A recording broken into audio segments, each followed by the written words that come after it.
Hello friends, wagwan. Did somebody say curry shrimp? All right, let's make some. My shrimp is headless and they're deveined already, but I still have to check for veins because sometimes there's still some in there, and I'm gonna remove the shell and I'm keeping the tails on. All right, next I'm gonna just give them a little rinse and then we're gonna season. Even though it says that it's deveined, you see you will still find veins in some of them, so you'd still have to like double check. No, they're rinsed and clean, and Kendra saw me with shrimp and decided that she wants shrimp pasta, so now I have to cook two different pots. So I'm gonna go ahead and season.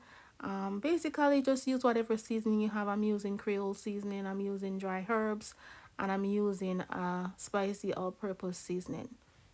Now curry is something that needs to be cooked for a certain amount of time, and shrimp or any other seafood takes like under 10 minutes to cook. So I don't want my shrimp to be rubbery, so what I normally do is just cook the curry first. So I'm going to make a paste, and don't be scared by the amount of curry that I put in the pot. I am going to save some of the paste for later. All right, so I'm adding in some minced garlic and some minced ginger. If you want to use fresh ones, if you have it, go ahead and use the fresh ones. I'm just making a basic curry paste. So I have my stove on medium heat, and I'm going to just burn it for a couple minutes, and then we're going to start adding water. I already have my kettle boiling, and I'm just going to constantly add the water. As soon as it's dried out, I'm going to add more, and I constantly add the water until my curry is cooked. Normally it take like 20 to 30 minutes, and then your curry is nice because you don't want a raw curry on your seafood. And as I said before, the seafood doesn't take long enough for the curry to cook, so I just prefer to cook it first.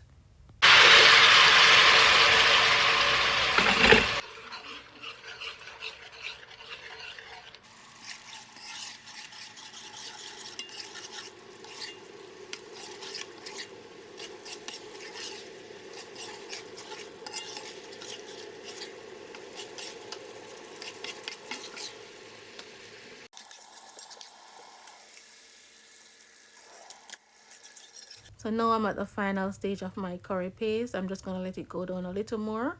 I'm going to remove some to store in a mason jar for later use, and I store it in the fridge. Scallion, onion, bell peppers, thyme, scotch bonnet pepper.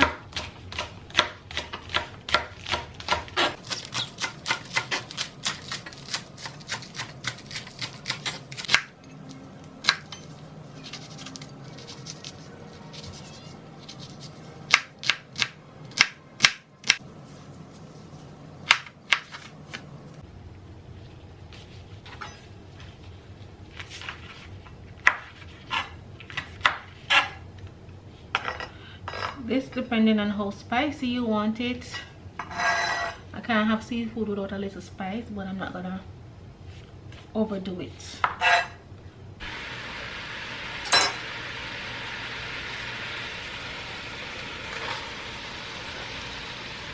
I'm not sure if I mentioned that I'm making coconut curry shrimp. And when I'm making a regular curry, I don't really add any bell peppers. Alright, but I like bell peppers in my coconut curry, so I add the red and the green because that would also add color to enhance the curry. Just gonna go ahead, saute all my veggies, and then I'm gonna add my coconut milk.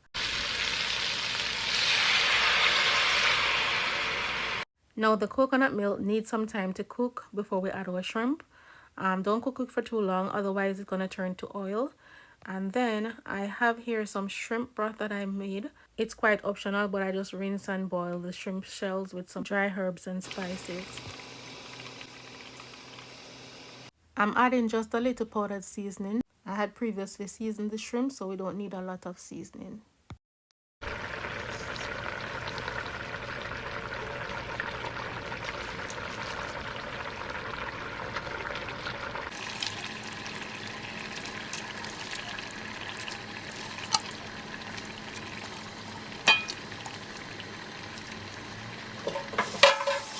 I'm just gonna cover down my pot, and then I'm gonna give it like 5 minutes. After I remove the cover, give it another extra minute for it to cook down, and I'm tasting it to see if it has my desired taste and spice. It was perfect, and I'm just pouring in some fresh parsley to add some extra color to the pot.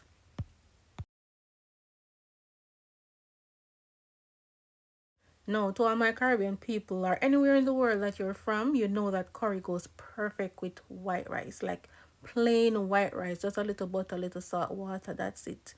And this just doesn't look good, it tasted amazing. All right, thank you all so much for watching. I appreciate your time. Stay safe, show some love, and please like and share the video and come back for more amazing recipes.